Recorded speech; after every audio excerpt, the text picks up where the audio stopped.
নমস্কার, কথাকুঞ্জ থেকে বলছি। ওগো হতাশ তোমরা কেঁদো না, কোনো সান্ত্বনা আমি দেব না। ওগো হতাশ তোমরা কেঁদো না, কোনো সান্ত্বনা আমি দেব না। সূর্য ডোবার সংকেতে দেখো মুক্তি রঙের নিশানা। সূর্য ডোবার সংকেতে দেখো মুক্তি রঙের নিশানা। আজ ভেঙে যাব, কাল জুড়ে যাব, তবু ভাঙতে জুটতে চলেছি। আজ ভেঙে যাব, কাল জুড়ে যাব, তবু ভাঙতে জুটতে চলেছি। আবার একবার বলছি, শুনুন। ওগো হতাশ তোমরা কেঁদো না, কোনো সান্ত্বনা আমি দেব না। সূর্য ডোবার সংকেতে দেখো মুক্তি রঙের নিশানা।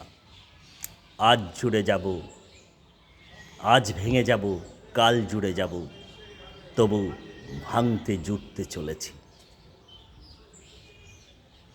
আপনারা কথাকুঞ্জের আজকে এই যে প্রাথমিক সূচনা, এর থেকে নিশ্চয়ই বুঝতে পারছেন আমরা কি বলতে চাইছি।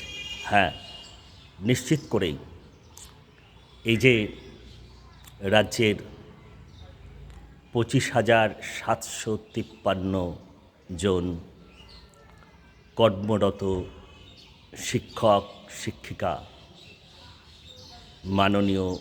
মাননীয়াদের চাকরি চলে গেল মহামান্য সুপ্রিম কোর্টের রায়ে এক ধাক্কায়। তার কি এটা সান্ত্বনা হতে পারে? না। তাহলে কি বলবো?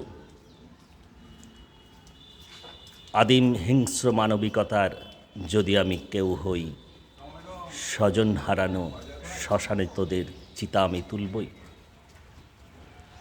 নাকি বলবো ক্ষুধার রাজ্যে পৃথিবী গদ্যময়, পূর্ণিমা চাঁদ যেন ঝলসানো রুটি।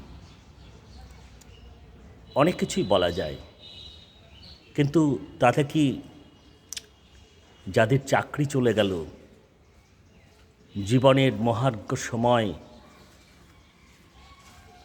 জীবন জীবিকার যে